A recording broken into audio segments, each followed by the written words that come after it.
What's going on, my broskiis? My name is Toadski, back again, here to bring you guys yet another One Piece Treasure Cruise video. So, coming out tomorrow is going to be, or tomorrow night, the Kizuna clash against Vivi and Rebecca will be live. This is not a super boss Kizuna, so you don't really need to prep that many teams. There's actually only 2 different boss variations you need to build a team for, just the 10-star difficulty, not the 15-star super boss. So we'll see how things go, and of course the big update for version 15.0 is happening this afternoon, PST time. It's not going to be live until like 2 a.m. On the eastern side of the United States, so it's going to be a pretty late one. So tomorrow we'll upload a video just going through what they added in the update. I'm not expecting a lot of things to be live during the initial release of version 15. Like, I'm not expecting the Assault Rumble thing to be live just yet, but some things will be available, so we'll check it out. It would be cool to check out all the cool stuff that they're going to be adding. But as we said, today we're going to be looking at the Kizuna Clash, and I have 2 different teams prepared, so let's go ahead and jump into things, with the first boss, of course, being up against the Int variation. So the Int variation, you see this team is a little strange as it does have an open slot because you just kind of have a little bit of freedom in terms of what you want to do here. So in terms of the quest guide, of course they're going to be recommending the new units, surprise surprise. So characters Cerebral / a Powerhouse get all the cooldowns, so that's something to build for. Stage 2, you can see that there's going to be some Despair, there's going to be some Hunger, and there is an Intimidation. We'll go through all that in just a second. There's different variations, of course, but our teams are going to be tackling level 31 and above. So we'll kind of break down how this is going to be breaking through this fight.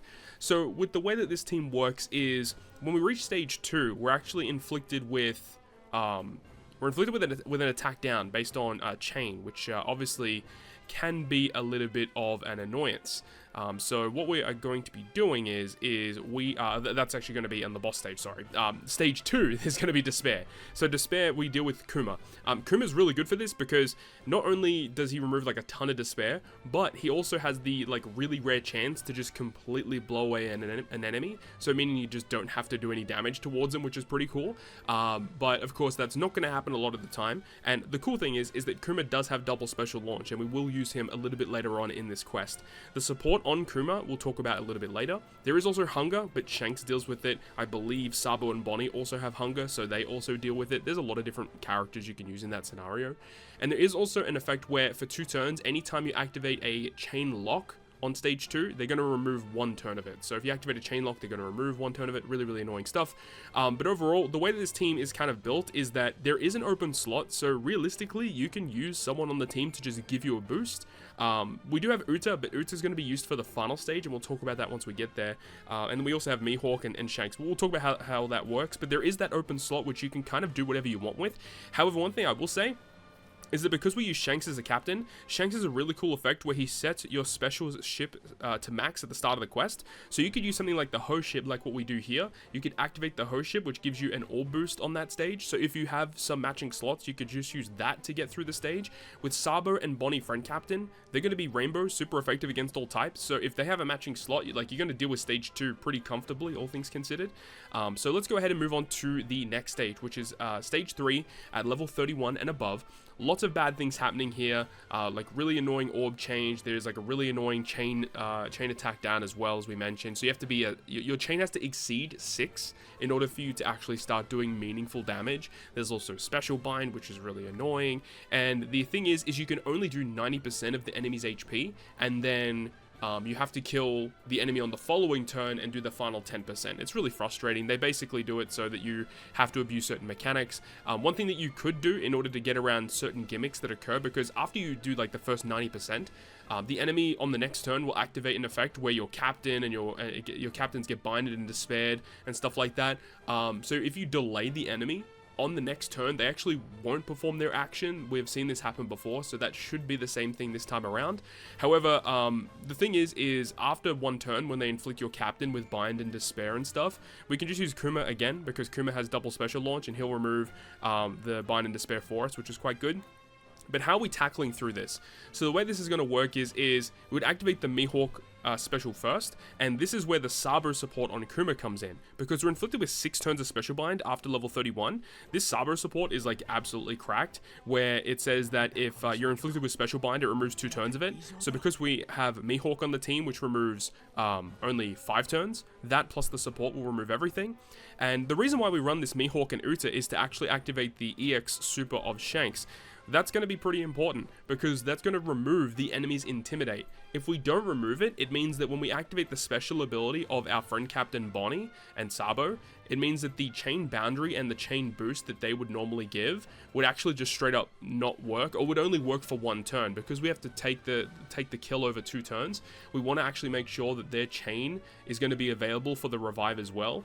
And luckily, by removing the Intimidate and with the captain ability of Sabo and Bonnie, which extends the duration of their own chain boundary and chain boost, that's going to work really well. So you'd use Shanks first, then you would use the EX Super of Shanks, and then the special ability to get affinity and matching slots, and then we can use the super swap of the friend Captain and Bonnie and stuff, and target our Shanks, because there is a little bit of a debuff where if you activate a chain lock or a chain boost, then they will blow away your captain for 2 turns. So by having the ability of Sabo and Bonnie, we get all the benefits from them, and then we can target our Shanks, and it basically it allows him to get like the Toki buff, where he is completely immune to basically any debuff. So it means that we can avoid him being blown away. Uta, as I mentioned, is here for damage. She gives us damage over multiple turns. And the thing is you can't just use Uta on stage 2, carry the buffs into the next stage, because when you enter the final stage, the enemy removes your beneficial effects. Meaning that when you activate Uta on stage 2 and kill, when you enter the final stage, they're going to remove your beneficial effects, which means you only get 1 turn of attack and orb boost from Uta on the final stage, which is a little frustrating. So we're going to leave Uta for the final stage. You could potentially just run another attack and orb booster for the revive as well. You could do that. That's probably the best way to do it. So Uta will give you a boost stage 2 and the first turn of stage 3, and then on the second turn of stage 3 you have another buff in some capacity. So that would be the best way to get through this. We also have the support of Perispur on Shanks, so that when Shanks uses his special, we get matching slots, and that's basically how we get around that. And then of course with the super switch of Sabo and Bonnie, we can generate 2 tandem slots guaranteed, which allows us to break through the slot barrier of the enemy. Okay, so now we get to the second team, which is versus Quick Variation. This one is definitely way more straightforward. Like, it's a very straightforward fight. There's not a lot of gimmicks going on. However, the gimmicks that are given are like just a lot of them, like a lot of turns of them, but there's not a lot to really understand. It's pretty straightforward. So of course, we're going to be using the friend captain of Sabo and Bonnie here. One thing to note though is that Sabo is Sai and then Bonnie is Dex. With the way that we are going to be building our team here, you want to start as the Sai Sabo, and then eventually on the boss stage you switch into Bonnie, and that will allow you to make the team just work a little bit better. So let's just take that in mind. Stage 2 here, you can see that there's going to be a really annoying gimmick here where if you bring any strength units, they're binded for 10 turns. The reason why they do this is because on the final stage, they do like a lot of nasty stuff to your captains, and the best way to get through this is to just use Legend Toki. Like, Legend Toki literally just handles most of the stuff on the final stage, and they basically made it in such a way where if you bring Toki, who is a strength type character, that character will be binded for 10 turns. So the best way around this is to use a captain that removes bind.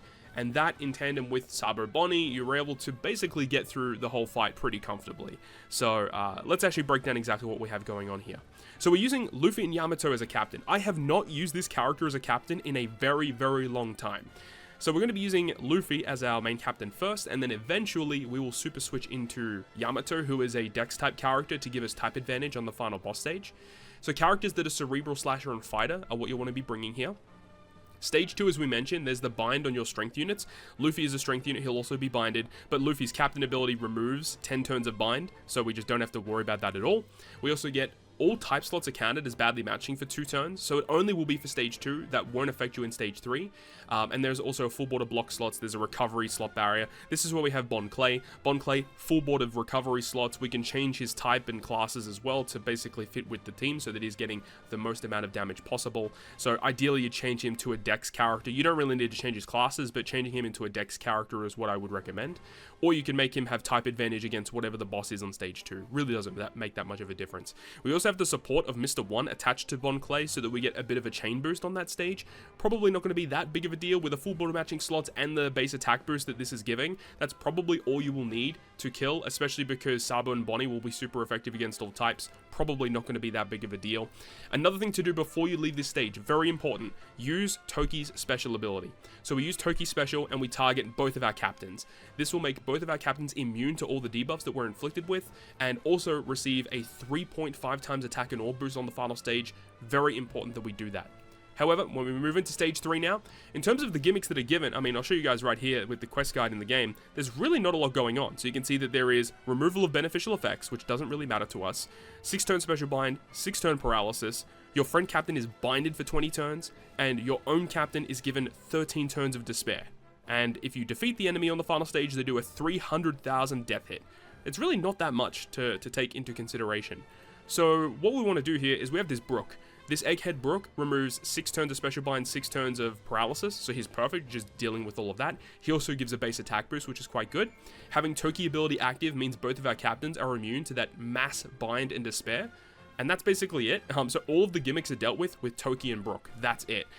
We have to take into consideration the death hit. The death hit is not going to be a problem because we do have the ability of Bonnie and Sabo friend captain.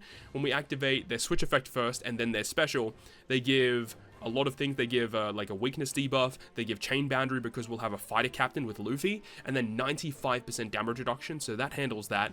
Ideally though, I do have Versus Shanks on the team. He's pretty replaceable, but I am using him because his Versus effect is a better weakness debuff than what Sabo and Bonnie can do, and Shanks also gives up to a 3 times conditional boost, so it just gives us more damage. Like, Shanks is pretty replaceable, don't really need him on the team. You can replace him with whatever you want. So you'd activate, realistically, you'd activate Shanks' abilities first, then you would activate the switch ability of Sabo Bonnie, so you switch into Bonnie to be Dex, which, with the friend captain here or our captain of Luffy Yamato, they give mass damage to Strength Dex Quick Free Spirit. Because Sabo and Bonnie are not Free Spirit, we want them to be Dex, so they get more damage from Luffy Yamato's captain ability. And then after we activate the switch and special of Bonnie, then we'd activate the switch and special of Luffy and Yamato to get their benefits, and that's pretty much it. So we're going to have attack and all boost, we're going to have a color affinity only to Free Spirit with the switch ability of Luffy Yamato, we're going to have a base attack boost from Brook, we're going to have chain boundary from the Bonnie and the Sabo character, we're going to have a chain boundary as well, we're going to have a conditional boost, we're going to have increased damage taken as well from Luffy Yamato special, weakness debuff, and we have the death hit basically handled because of that 95% damage reduction. So this team's going to handle it pretty well, but basically any combination of having like the friend captain of Sabo and Bonnie and then a bind removal captain with the Toki sub is going to help you handle this pretty comfortably. So the versus quick fight is actually very easy, even though they try and make it so that Toki is not what you want to do. Toki is definitely what you want to do if you have the character. It makes things 100 times easier. Now, if you don't have Toki, it does make things a little bit more complicated because you will have to find ways to get around that mass bind and that mass despair. Even in this team scenario here, like Toki, if you didn't have her, like Luffy Yamato with their switch ability, I was just reading it before, their own switch ability actually will remove their own despair completely, and it is your own captain that will be inflicted with that despair. So if you have this team scenario without Toki, you would just need to find a way to remove all of that bind off of the Sabo and Bonnie friend captain. So anyways, there's lots of different ways around this one. So with all that being said, that is going to wrap it up for me. Remember that in this Kizuna clash, you can go ahead and pick up the Super Evolution Skulls for Vivi and Rebecca V1. Obviously, we're hoping for a little bit better of a 6+ with this character, but it is what it is. But hopefully you enjoyed the video, and if you did, make sure to go ahead and leave a like. And if you want to stay up to date with all of the content that I post, including more One Piece Treasure Cruise content, make sure to hit the subscribe button down below. Other than that, guys, I'll see you guys within the next video.